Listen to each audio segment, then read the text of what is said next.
Welcome to Pitch It To Me Podcast, a show about the subjective past, present, and potential future of flesh and blood design. Brought to you by a podcast ranked 87th in Iceland. Today's episode will be about our takeaways from the 2024 Flesh and Blood National Championship. On Red Pitch, Fuzzy starts off the recap for his and Joel's trip to Minneapolis for naps. On Yellow Pitch, Joel will doom and gloom about his Nationals run that actually wasn't that bad. And on Blue Pitch, Clark is going to ignite the hype surrounding Rosetta. You can find us across all socials such as TikTok and Instagram at Pitch It To Me Podcast.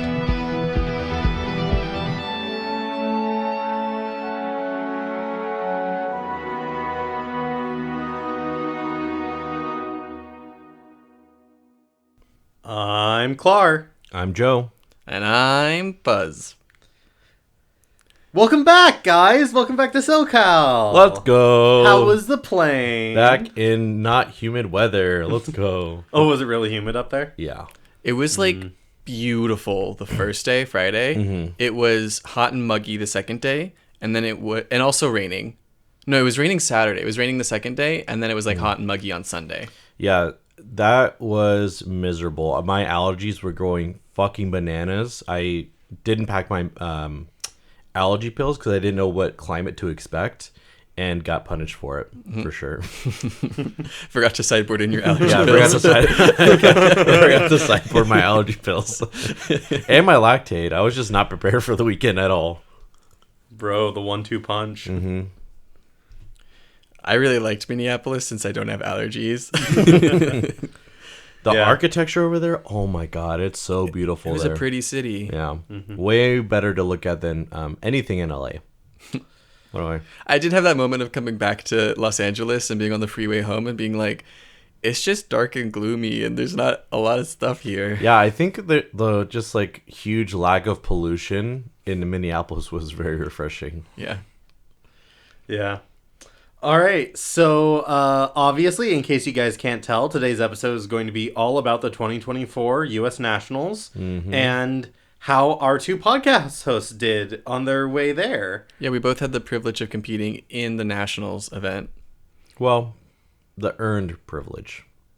Yeah. But yeah. We did well. We both won an RTN, which I'm still like reeling from. I can't believe I did that. We'll see if I ever get to do that again. Yeah, next time I'm going to have to join you guys. I'm going to have to really grind Dude, that next road to national season. We're going to make a fucking monster out of you. Bro, I'm going to... And then I'm going to win at draft, and I'm going to be like, it's not the same. I won a draft. Wow. It would be the same. It would be the same, but I wouldn't think it would be the same for me because I'm just a dickhead to myself. One thing before we start off the podcast proper is we have our 1-year anniversary coming up. We've been doing this a whole year now. Kind of insane. Yeah, in fact, the very next episode is going to be on July 2nd, which was the same day that we released the first 3 episodes of the podcast on YouTube. Mm-hmm. So we're going to have something special planned for that. Keep an eye out. And if you haven't already, make sure you join our Discord to be the most updated podcast listener possible. Wait, we have something special planned? Oh, yeah, we're going to have something special planned. Did I not get the memo? So, Clark, you should join our Discord so you can be a very updated podcast host. Shit, man, that's my bad. Just kidding. Clark's on the Discord.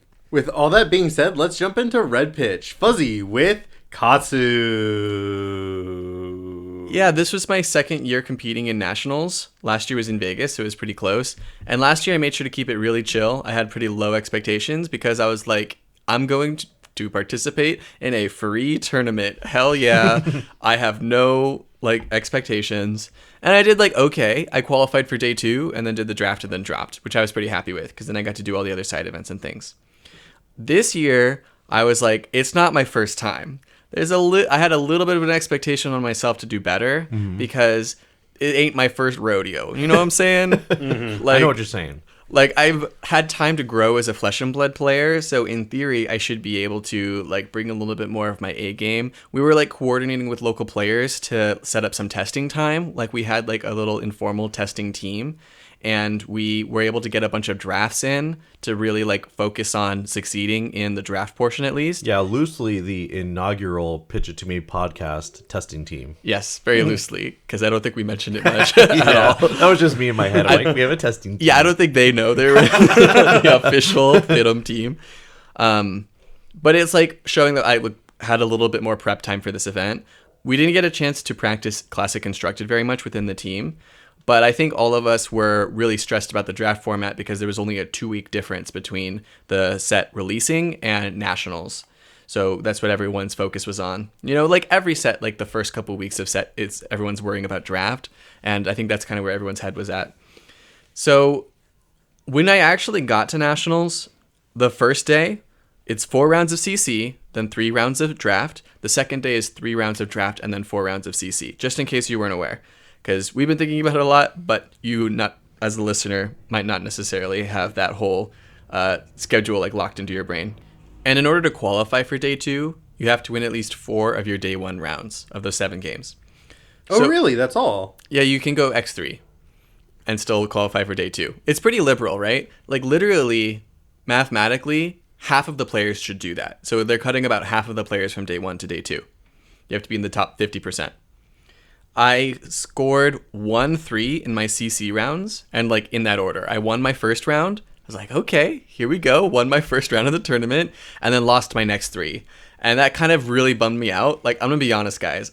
I don't think I've told you guys this, but I was so bummed from doing so badly in Classic Constructed that I was already rehearsing in my head how I was going to break the news to you two that I don't want to be a Flesh and Blood podcaster anymore. Oh, I man. was like, I'm just going to take a hiatus away from this because this is a like awful experience. I feel like my self-worth as a player was so low that like I did not want to play Flesh and Blood for another 2 months, you know? I get it. Yeah, like it's you kind of build yourself up to be like nationals and big events like this is how we find out who the good players are. Mm-hmm. And being a good player is something that I want to be. And to an extent, I do base my self-worth as a community member based on my performance in these events, you know? Yeah. Not necessarily 100%, but it's certainly there.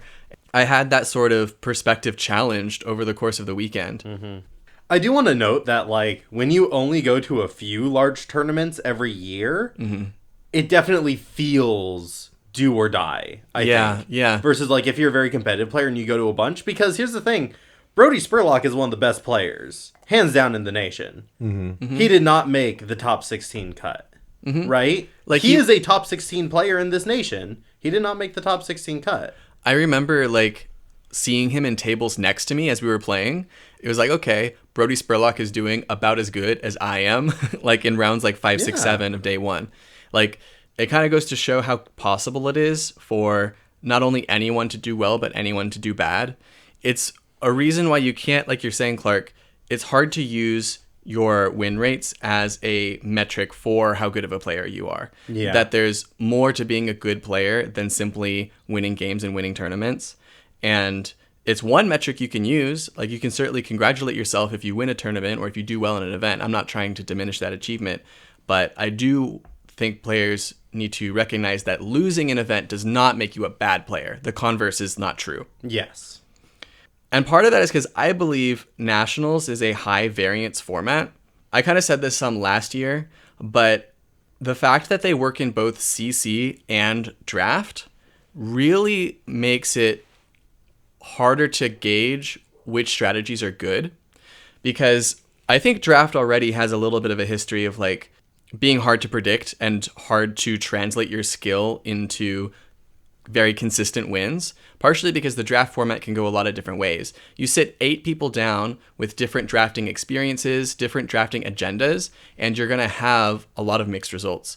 Like, if you happen to have a pod with 4 try hard, die hard Enigma stands that all believe that their strategy is to force Enigma from pack 1, pick 1, those 4 Enigma players are all going to have a hard time. Sure. But you get in a pod where there's only 2 of those players, and now you have a variable that has nothing to do with player skill. They have the same strategies. It's just fewer players that have decided to pick that strategy. And it's going to have a huge impact on who gets to have a 3-0 record versus who doesn't. I mean, draft being varied and, like, having that variance, yeah. It's the reason why a lot of people hate fucking draft. Right. And you have a mix of players who really like draft and players who don't. And it causes what I think is a very fun tournament, but not necessarily the most competitive one. Mm-hmm. That mixed bag, I think, is part of the appeal to Nats, but it also causes a lot of upsets and lots of different things can happen. I found myself pretty lucky because I really wanted to draft Zen. I tried to keep myself open to other strategies, but if I saw a really good Zen card and a really good Enigma card and a really good new card in Pack 1 Pick 1, I would take the Zen card every time. That was my preferred hero. Mm-hmm. And I got lucky because I was able to draft Zen very consistently and comfortably in both of the drafts. So day 1, I needed a 3-0 record in order to get to day 2 in draft, and I did that because I Pack 1 picked 1 a Zen card and I didn't get punished for it. Fuck yeah, Fuzzy. Let's go.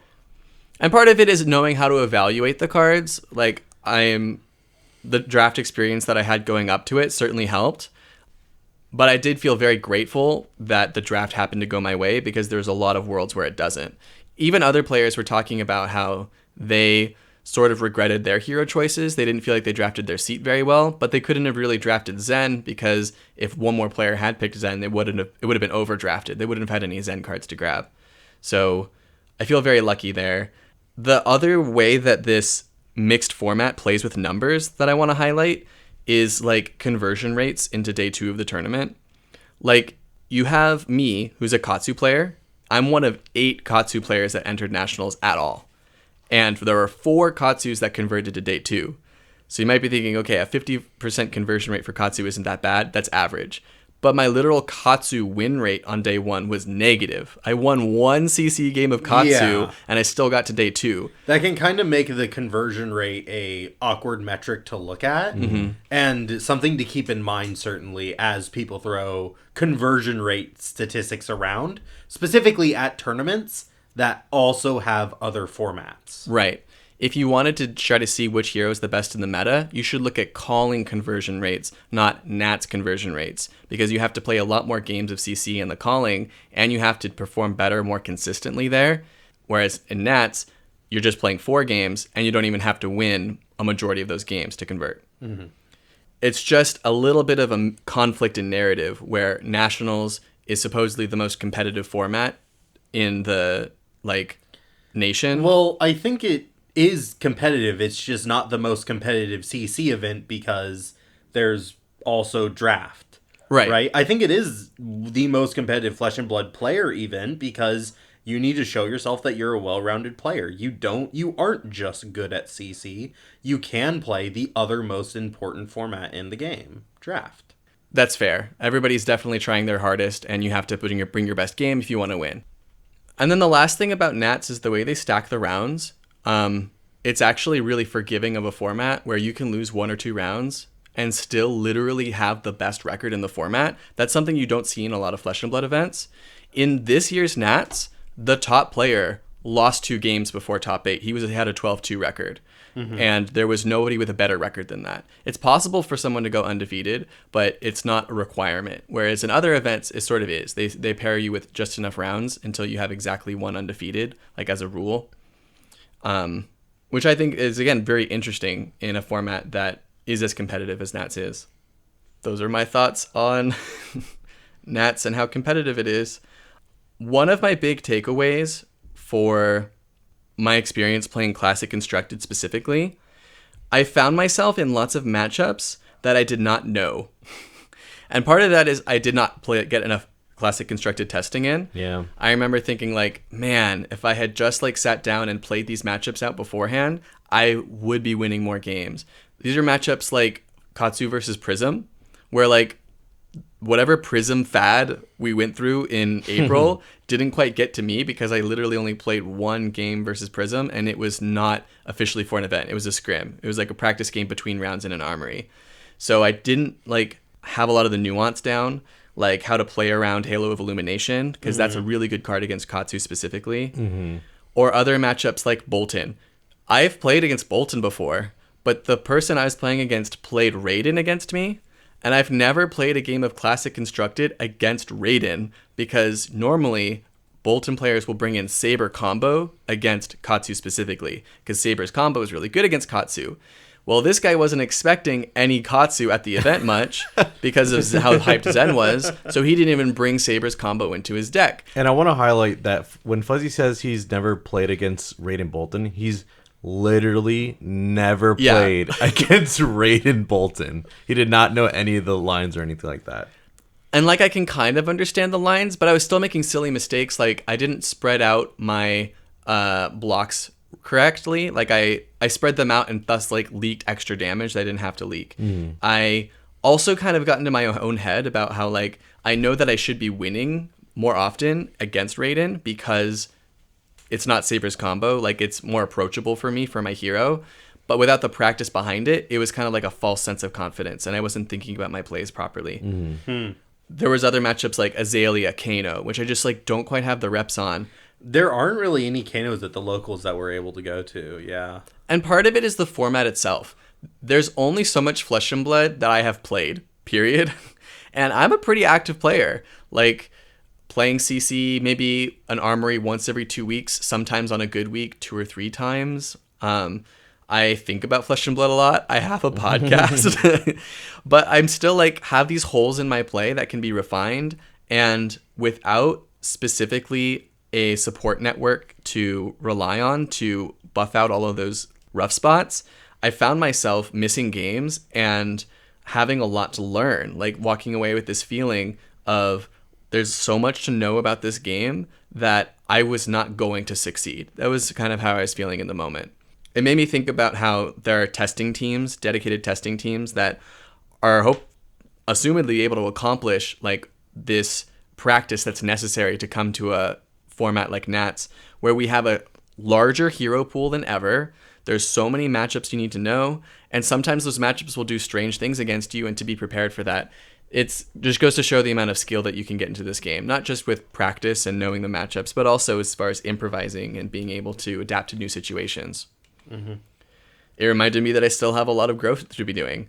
Back when I was playing Briar, I remember playing new matchups all the time as I was getting into the game and thinking that like I know how to tune my strategies from deck building to play in order to better counter these strategies in the future. I was really excited about the growth and the learning. And I think now like I've been playing for enough that I had gotten a little bit jaded, that I felt like I was kind of done growing in a way. Never in those words, but it feels silly to say it out loud now, of course. Like in this game, we're always going to be growing. Maybe it's of the type of like you felt like this was when you should have just been able to perform. Yeah. Rather than like having to do all this prep work. Right. It's sort of the like, I'm a good player. What do you mean I went 1-3 in CC? Right.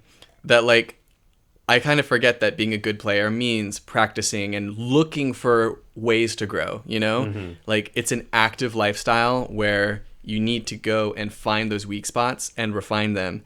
It's not like being good means you don't have them, you know? Sure. So that's what I've been thinking about a lot. It was a really cool experience. It was humbling, but I'm also really happy with how I did. I had such a good performance in draft that I was able to do really mediocre after that.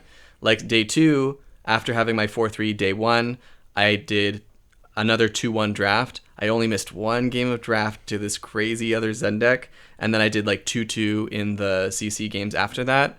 So I was able to get another couple CC wins, especially in the later days of the tournament where it was feeling really tight. I didn't get any money, but that's okay. What was your final placement? 93rd.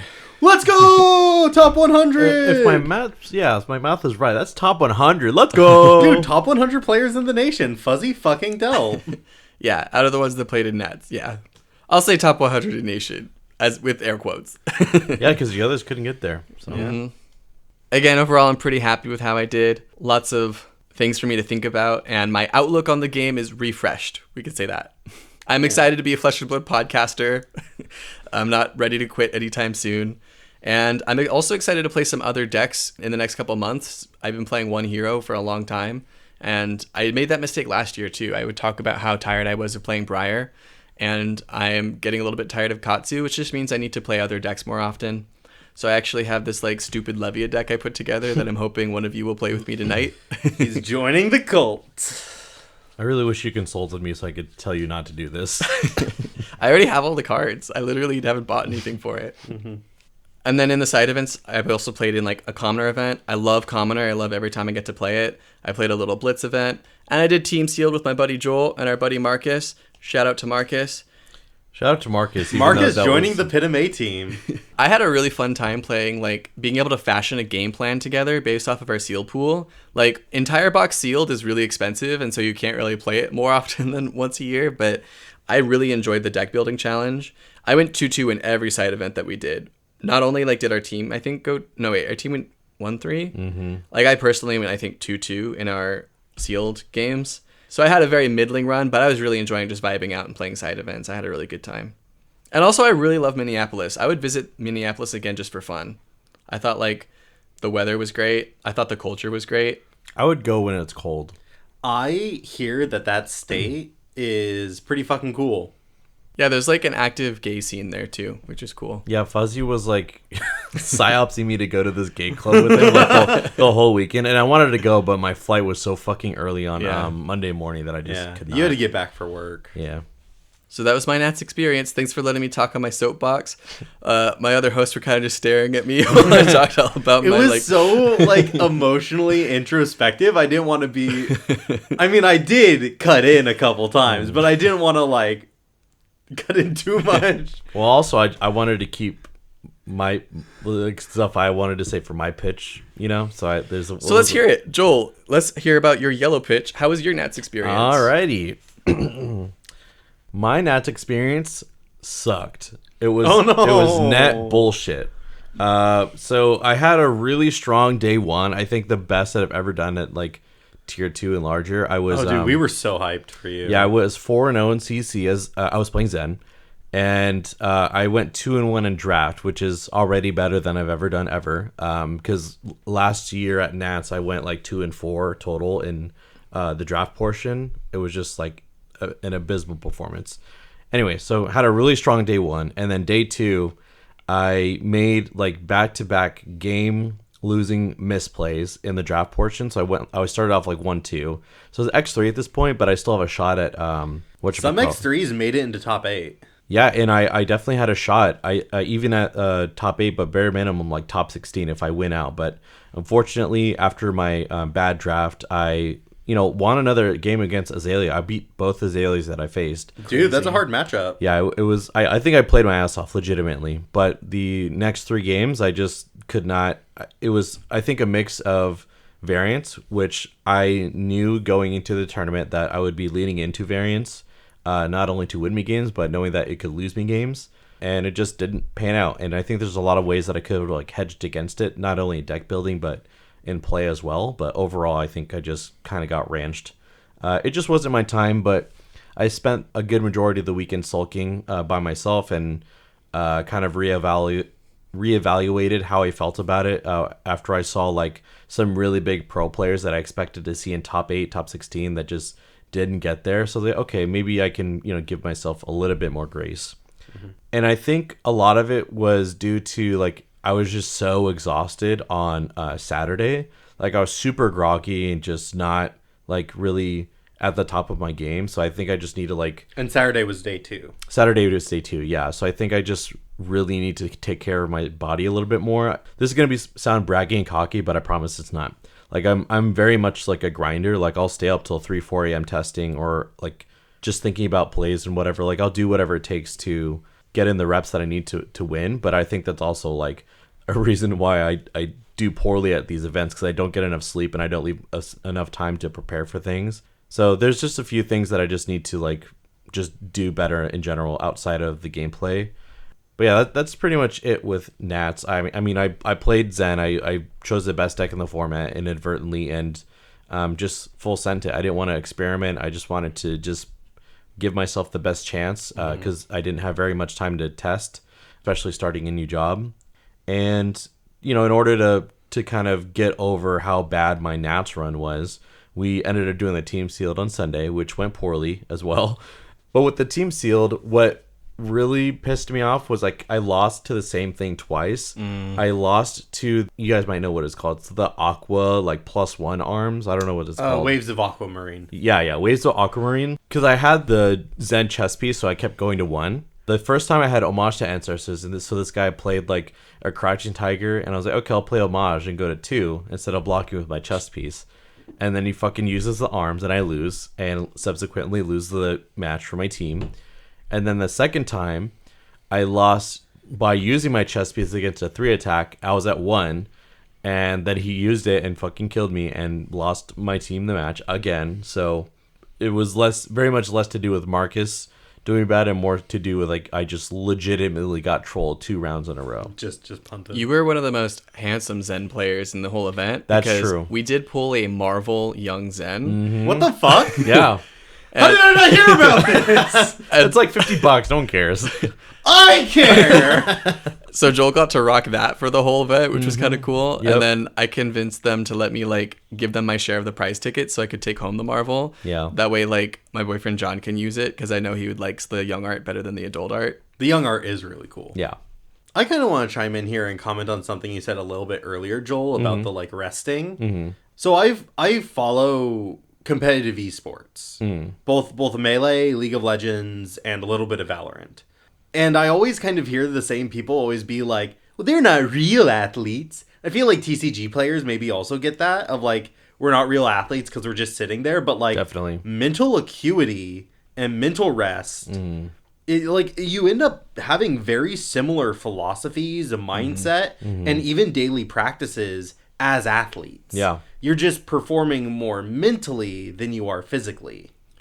Yeah. Like even things like your diet can really Yeah. affect your mental acuity. Like we don't think of being athletes, so we don't think we have to like eat really healthy meals and like watch what we put in our bodies. But Wake up at the same time and Yeah. like do rituals. like things like our diet can have a really big impact on how well we're feeling mentally. I was actually an athlete like in high school, and I can like say firsthand that this is a fucking workout. Like the mental endurance that you need to play 14 rounds of draft NCC and not just like play solitaire and like really consider every decision. It is a lot. It's not as grueling as actual sports, but I get fucking headaches. Like it's a lot to keep track of. And if you don't take care of yourself, or if you don't give yourself enough time to prepare, or if you're like really stressed and like, and I think the stress also is added on by the fact that like you're not practiced in every matchup, and you get thrown for a loop or something, or you lose that one round by like barely anything. Yeah, or like you just let yourself get tilted. Like there's a lot of emotional regulation you have to be doing constantly, which is a lot of work, and a lot of people are just not used to that. Yeah. And how many times have you seen an athlete like completely lose a game or a series because they can't keep a clear head and stay focused on the game? Definitely. There's a lot of factors, and I think like esports in general is just like a whole nother ballgame that it just did not expect to, out of a hobby. So some of the things that I want to highlight that really helped my Nats experience like kind of get salvaged. Yeah, one thing we did not have as I don't even want to say a resource. So one thing we just didn't have last year at Nationals was a Discord. Thankfully, we had a really tight-knit group of friends that came with us, so that was a really good support system. But being able to share in on the hype and send updates to like people that I don't even want to say fans, because we're not like we don't even have 100, or I think we just barely hit 100 subscribers. But it was nice always interacting with people, and I met shout out to Mulvane, who I met at National. He's a fucking cool dude. Yeah, that guy's cool. Yeah, that was a really big highlight, and I just got fucking dominated by Michael Hamilton in that match. So meeting him like immediately after was like, okay, now I can like. It's so weird. Like as soon as you start smiling and like hanging out with someone, like you kind of forget everything and kind of mentally reset yourself. It's an important support network. Definitely. Yeah, it definitely was really nice to have some random people online that I could rant about how I wasn't feeling very happy at the time, being like, guys, I think I'm just going to drop. And they're like, no, you can do it. I'm like, okay, for the fans. Yeah, seriously. No, it's like strangely invigorating. And it was Yeah. really cool to just be interacting with people all day, obviously. And like, seeing some of the Soul Cop people around and people like, oh, dude, you're on fucking fire. Day one, obviously. Day two, I was crashed and burned. That, and while we were in Minneapolis, Fuzzy and I were invited out to dinner by another local, Brian Hefner. Shout out Brian Hefner. And his wife to this amazing Brazilian steakhouse that was like the perfect way to celebrate. How good was it? Dude. Oh my god. Like legitimately one of the best meals I've had in like the past probably year. It was Fogo Aguacho. But yeah, that place was fire. The wait staff was really cool. And there, I think in general, like both, all the restaurants that we tried at Minneapolis were really good. I also was able to grab my cold foil Zen State token. So like once every 9 games, when it gets to that narrow, those tight end games, I can create a cold foil Zen State token. I got a cold foil embodiment like literally like half an hour after the new heroes were announced. That was fucking lit. Wait, which embodiment? The embodiment of Earth. Fuck yeah. Just because Earth is just so cool. Earth is sick? Yeah. Or if you ever go up against a Viserai player, you can drop a cold foil Zen State token and ruin their day. Yep. I'll try not to get the tears on my cold foils and token. Also, they have really great air conditioning there. I was freezing my ass off that whole weekend. It was amazing. Joel, I will not cry on your Zen State token. I will eat it. And then I will judge call you. He says that the rune chants are being negated, but I don't know what by. That is so funny. By the way, thing that apparently actually happened at like a Magic tournament. Yeah. Or it happened at some TCG tournament. I think I remember you mentioning it. That's why some guy just fucking ate a card and it was like, Judge, deck check or deck check. This guy says he's presenting 39. God, that's funny. Holy shit. Of course, there's enough Magic the Gathering players out there that one of them is that guy who would fucking eat a card. Absolutely. That's why you have to triple sleeve it. That way I have to take it out of 1, 2, 3 sleeves before I can get my little otherwise, that's going to come back it. to you in like 20 years.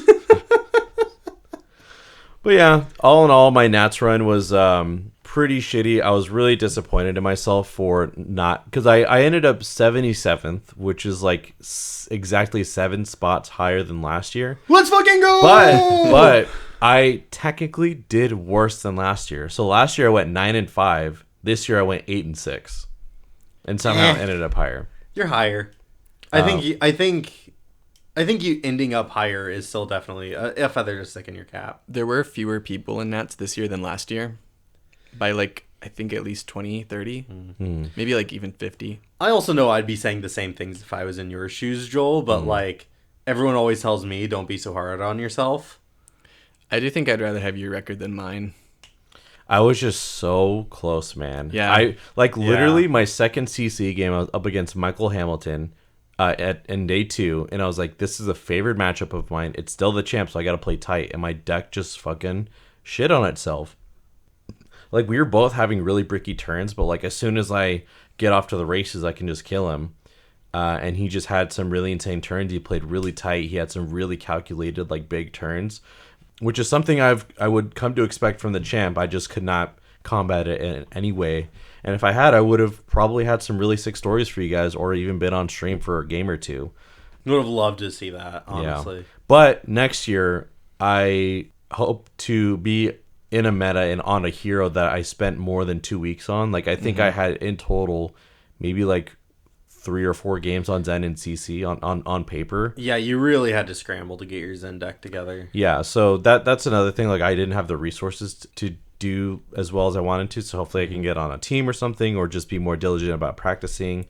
And hopefully it's not across the world. Hopefully it's on this side of the country. But anyways, that's all I want to talk about. Thanks for sharing, Joel. And with that being said, I'd love to hear about what I think is the highlight of the episode, the Rosetta announcement. Clark, what do you got for us? 2 roads diverged in a yellow wood. Oh, Christ. And sorry I could not travel both, and be one traveler. Long I stood and looked down one as far as I could, to where bent in the other growth. Then took the other, as just as fair, and having perhaps the better claim, because it was grassy and wanted wear, though as for that passing there, had warned them really about the same. And both that morning equally lay, in leaves no step had trodden black. Oh, I kept the first for another day, yet knowing how way leads on to way, I doubted if I should ever come back. I shall be telling this with a sigh, somewhere ages and ages hence, 2 roads diverged in a wood, and I took the one less traveled by, and that has made all the difference. Rosetta is here, the autumn set, in time for autumn, earth and lightning, 2 roads, who shall you be? Yes, viewers, I also do not know where that came from. I wanted to do something a little fancy. You guys were being all emotional, and I wanted to have a little piece of it. So yes, incredible announcement. Like 2 weeks after Part the Mistveil comes out, I told you, dude. We're getting It was the announcement coming. for the next set. Rosetta. If you have not seen this announcement, go check out the national stream. At the very end of it, they do the announcement. No. Check out our Discord because we're the only ones with access to spoiler pages. You're right. We're the only one with access to spoiler page. If you want to see the cards, you have to come to the Pit of Discord. But if you want to see like Brian go introduce it to the new U.S. Nationals champ, Evan Henderson. Is that what he did? Yeah, the two of them sat down, and Brian Go is like, "This is the first time anyone has ever seen these cards." Wow. And then he was like, "Evan, what do you think?" What a gift that must have been for Evan. That's crazy. Oh yeah, and it was really funny. It was like, "Evan, broken or balanced?" And he's like, "Nah, this one's broken. this one's balanced." Yeah, we were all talking about the All Arcane set that was supposedly coming, but then we were also thinking like, They got to return to Arya. yeah, like a return to Arya feels due, and here we are. It's both. And It's cool. I was saying for like a month or so after Berserk and Crown of Seas got banned, I'm like, okay, the Armory deck showed up because Savage Sash was coming. So I was like, I surely. think you mean I was saying that. No, I was definitely saying that. You might have been saying it with me, but I definitely said that. I was like, they got to be coming to Arya. Yeah, something this year. Earth was coming. We weren't sure if it was going to be an expansion slot, these still yet unknown First Strike decks, but we knew Earth was coming somewhere. I think this is a very fascinating set. It's so interesting in so many ways. One, LSS really said "Por qué no los dos?"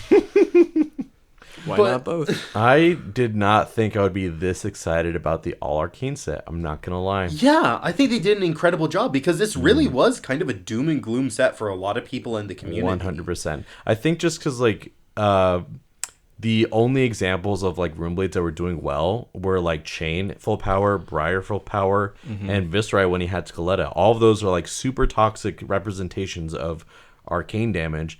And I think one that we all kind of liked but didn't see play was Briar and her Earth and, like, pinging and stuff, and some of the, like, damage dealing effects with lightning.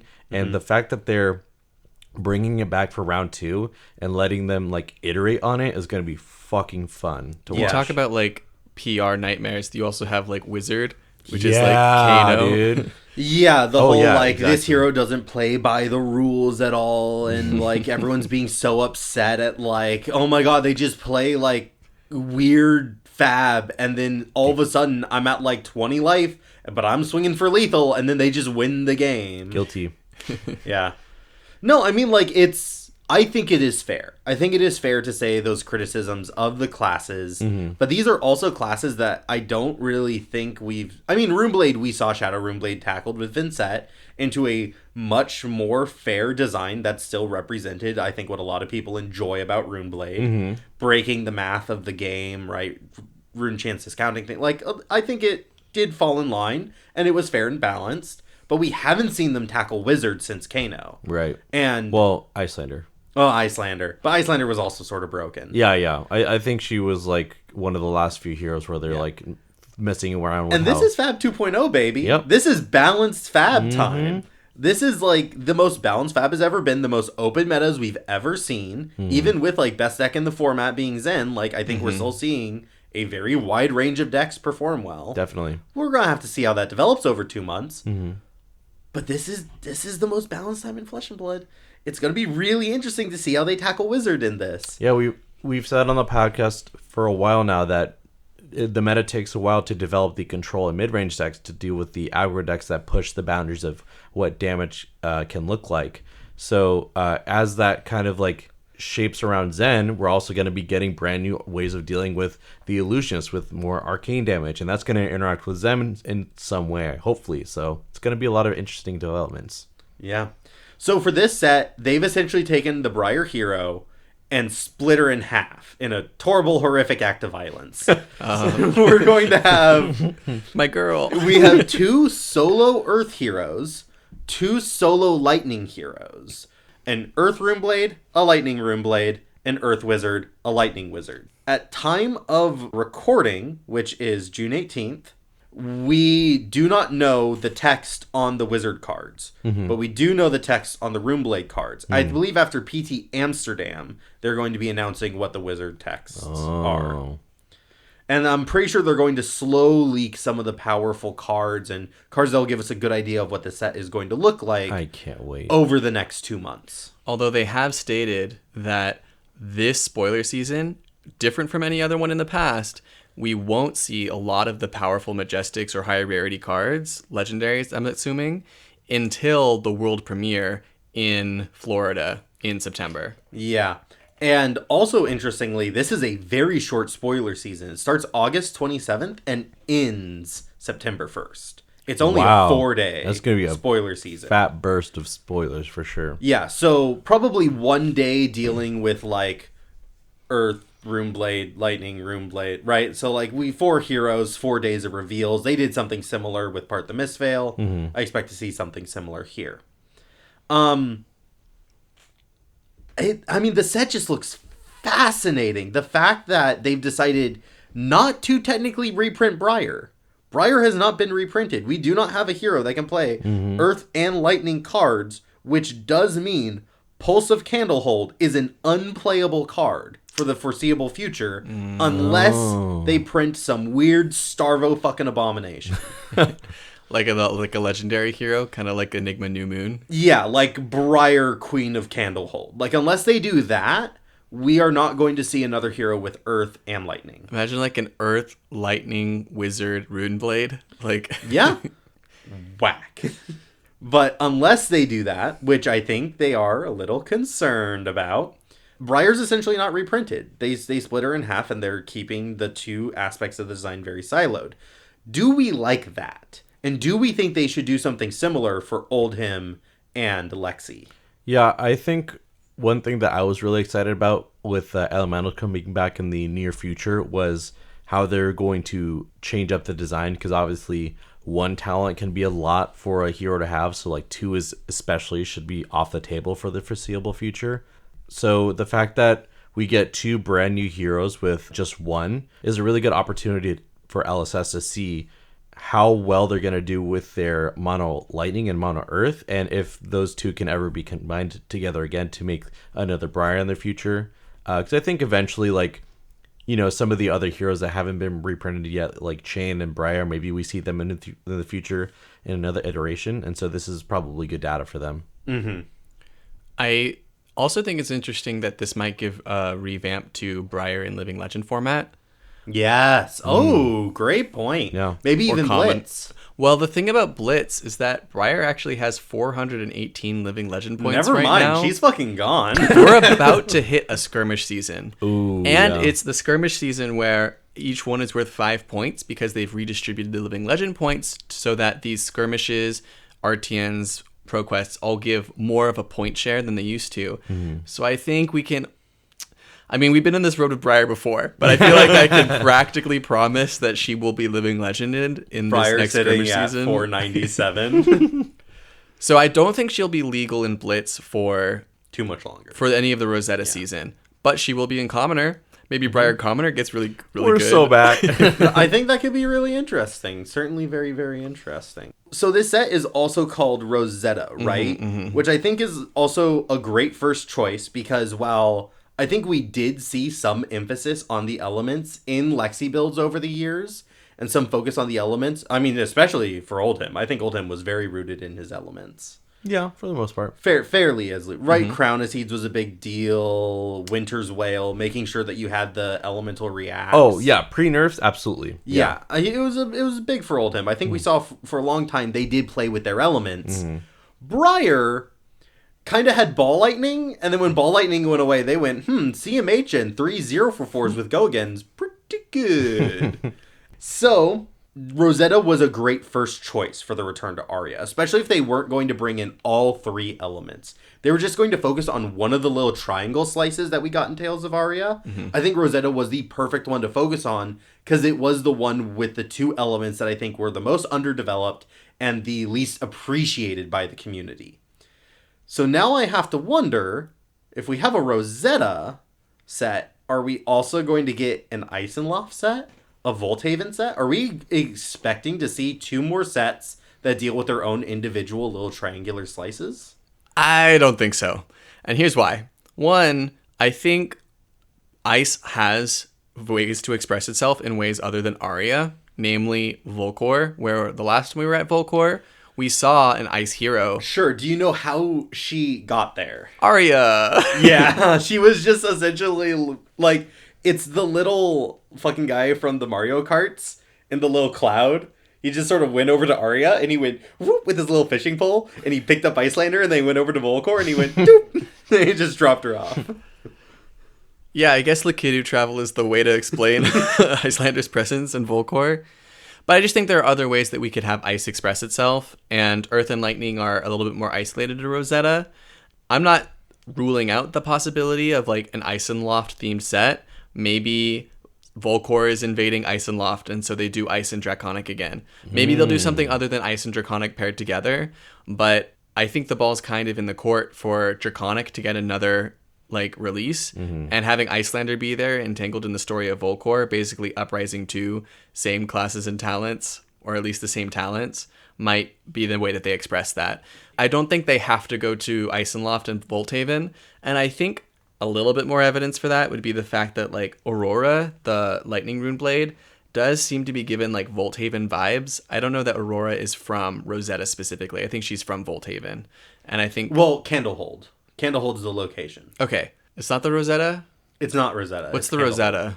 The Rosetta, I'm not sure, honestly. The Rosetta's something. My definitely lore something. skills are failing me. This is what I get for not backing the Kickstarter way back when.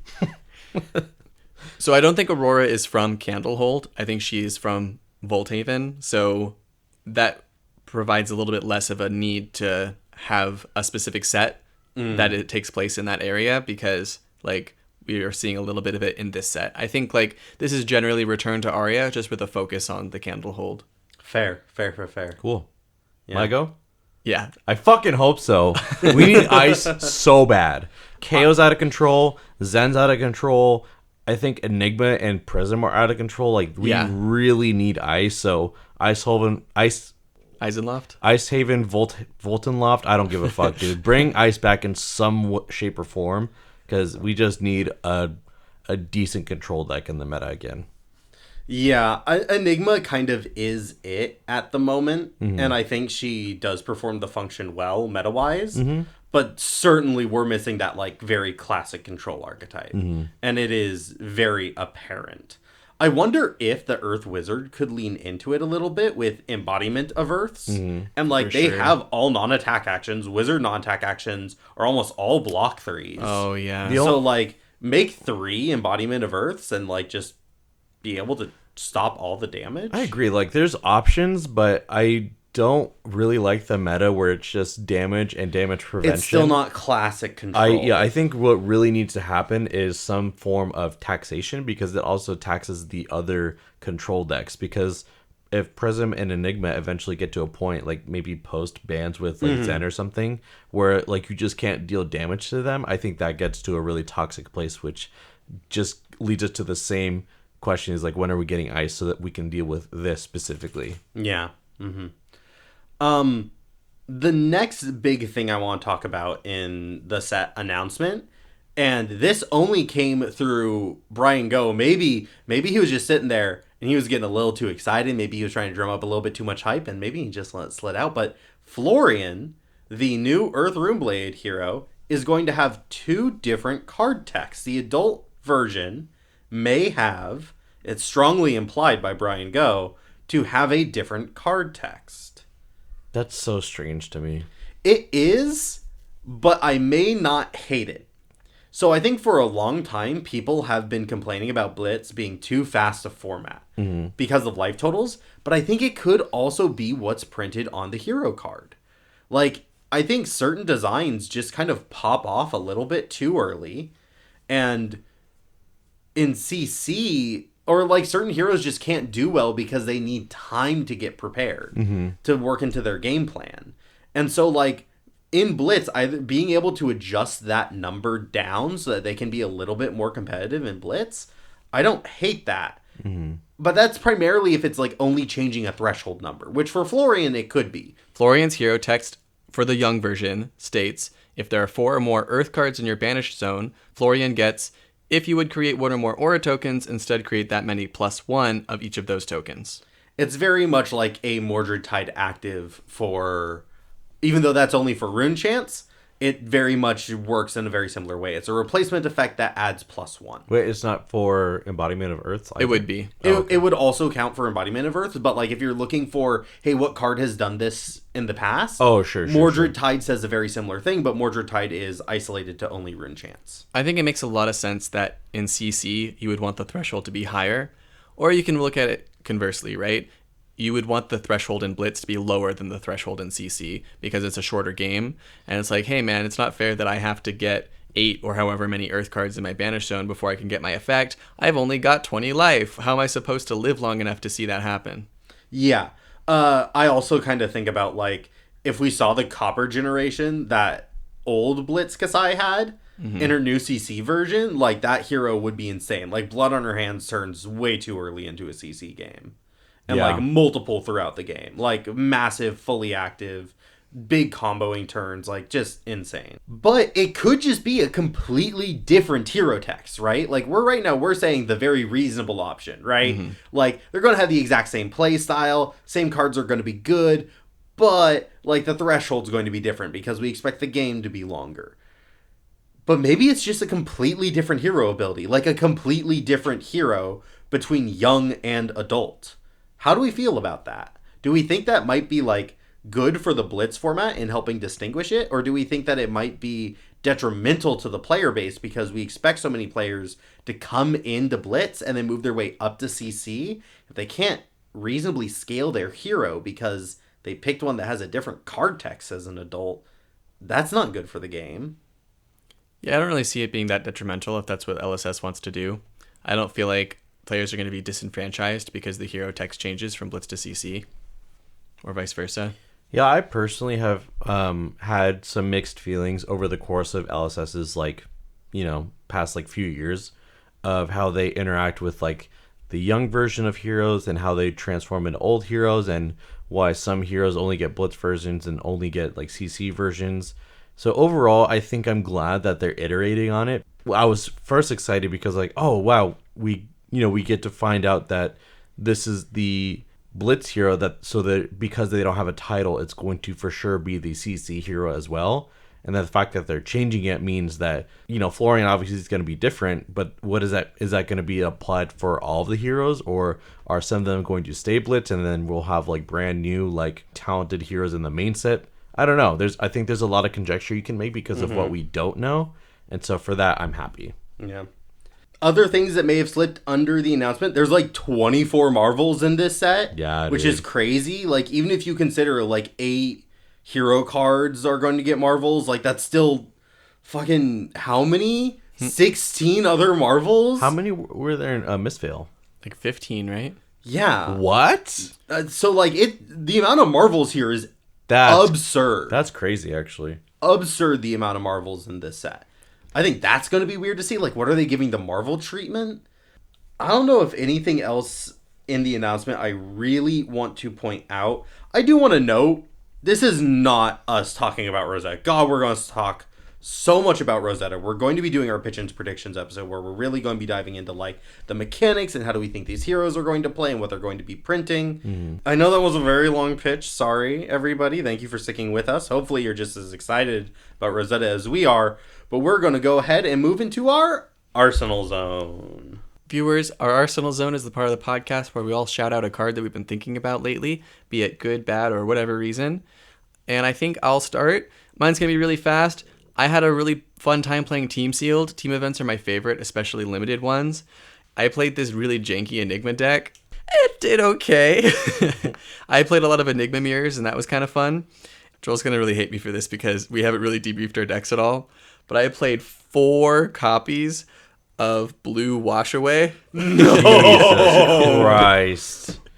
Because I also had a lot of copies of Red and Blue Waning Vengeance, so I kind of had to be playing stuff on my opponent's turn anyways. And this card curves out really well with Waning Vengeance. So it like felt really viable at the time. I actually really do like Wash Away, but I like it as a 1 or 2 of. 4 of is It did take me a while to realize just how many of these suckers I put into my deck. So maybe if I had to run it back, I probably would run like not quite 4 copies of them.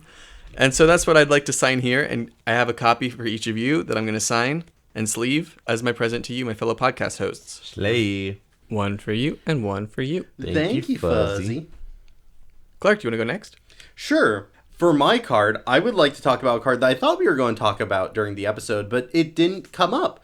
Zephyr Needle. This was tech that Evan Herndon ran in his Nats winning list to great success that I was very, very interested by. Yeah, So that cool. was not on my radar at all. I think so many people didn't have it on their radar. Like, very, very few people were running this. When I saw Evan using it, I think like obviously in the top tables because he was fragging, I was like, Zephyr Needle, really? And then I think my opponent was like, yeah, he's been cooking because he knew him or something. Yeah. And I thought that was like the hottest Zen tech, but I think he might have been the only one using it from what I heard. Him later and on. maybe some other people in his testing team. Yeah. But yeah, it was certainly a very, very narrow find. At first glance, I really didn't understand it. Primarily because I saw him playing in top 8 against the KO, where the KO was like, yeah, I'll destroy that. It was very easy for him to destroy it. And then I started thinking a little bit more about it, and I went, wait, no, that's actually really, really smart. 1, it increases your damage per turn if they can't pop it. 2 resources for the Tiger Taming Kakara if you're not able to make a Crouching Tiger is actually really bad. Like, it's 2 terrible. for 2, Yep. really, really bad value. You would almost prefer Kadachi's in that instance. Yeah. But even Kadachi's is still 2 for 2. It's not as great, but like maybe has a little bit more play into Enigma. Some thought process there. But Zephyr Needle gets the exact same value that Kadachi does of being really good against Enigma, but it forces the opponent to block with a card from hand. If you're thinking about what Zin is trying to do to win the game, he needs to be able to kill you before you kill him. It's a complete race for Zin. Having an aggro deck go from 4 cards to 3 cards is very beneficial for Zin. Yeah. Because it means your damage output is lowered. So he doesn't care if you pop it, because he can keep going on with his turn afterwards. It's practically disruption. Like you don't think of it Yeah. as disruption, but like it gives you the same benefit. Yeah, it says, I'm going to get extra damage every single turn until you give me a card from hand to pop this. And then against the decks that don't really want to be blocking it to pop it, Prisms and Enigmas, like those are the decks that probably have some really strong play into Zen, and those Zephyr Needles are going to stick around for a couple of turns. Battlefront Bastion doesn't pop it. Yeah, even then, like, you want to be protecting your board state as Prism and as Enigma, so making really inefficient blocks here is, like, super key for Zen, because he wants to just be vomiting damage across multiple chain links, and if all your blocking power is in the first 2 chain links, you're fucked already, you know? Yeah. Or God forbid Prism has an angel out on the field, you can just use your 2 resources to very cleanly get rid of the angel guaranteed while still keeping your weapons. If they've used Halo of Illumination, yes, I agree. You can't Yes. pitch a blue to attack the angels if they've... You can, but they would kill their angel at instant speed with Figment of War. Okay. They can do Okay. some. I can see how that can mess up your turn. So I really wanted to call out this incredible piece of tech that ended up being very good into the aggro mirror and the control matchups in a way that nobody else found. Massive props to Evan for finding that tech and piloting it to such success. Yeah, that was really impressive, and now I have to find fucking Zephyr Needles, apparently. All right, that's my card. Pass it over to our best for last host, Joel. So for my card, I'm talking about a card that pissed me off to no degree, or to a limit I did not know I had. So I played with Ancestral Harmony at 3 copies, much like pretty much every Zen player at Nats. And the first day, it basically won me 3 of my 4 games on the spot. Yep. I basically brought, I think my second round, I had a Zen Mirror, which I was really nervous about because I hadn't played the Mirror yet. But I had like an all blue hand and like 2, or I drew back-to-back Ancestrals, and I was like really like pissed off because of course I fucking draw these and no Art of War. But I played them and I got like really fucking wide turns because I hit on both of them, and I think like they were each of the pieces of like the Bonds line. So Jesus Christ, what a high roll! I hit like Descendant on the first one. I had Bonds in my hand, and then I had vice versa on the subsequent turn. Damn, Joel, you're really good at Flesh and Blood. I was at like 41 while he was at like 18 on the second turn. Like I high rolled the fuck out of him. I felt really bad because like I don't like winning that way. I don't like losing that way.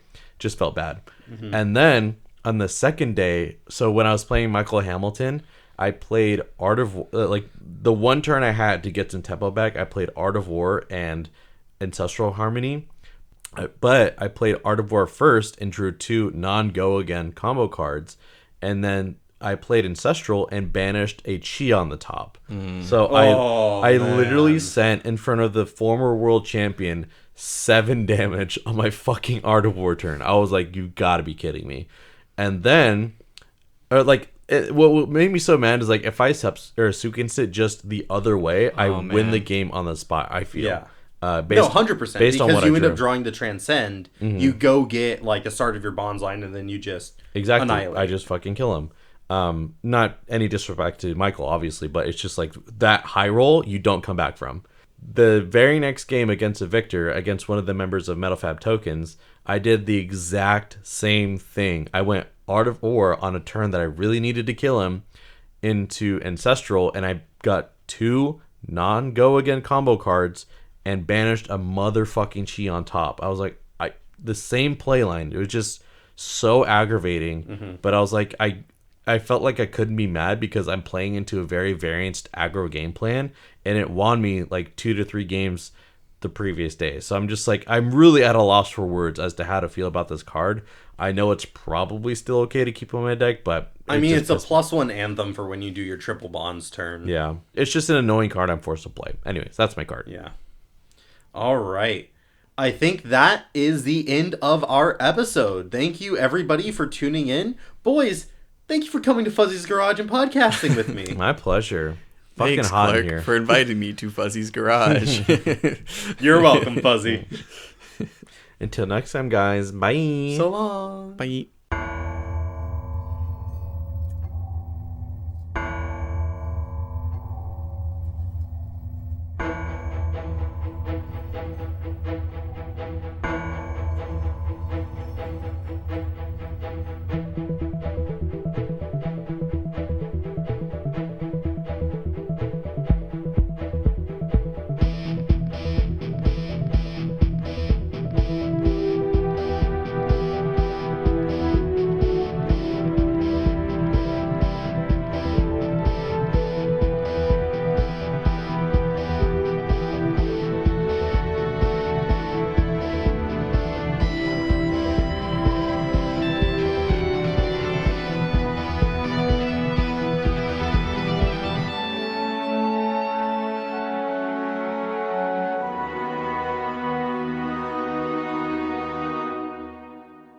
Felling of the Crown. Oh my god, I fucking love this card. I love this card so much. Look at the card. Look at the art.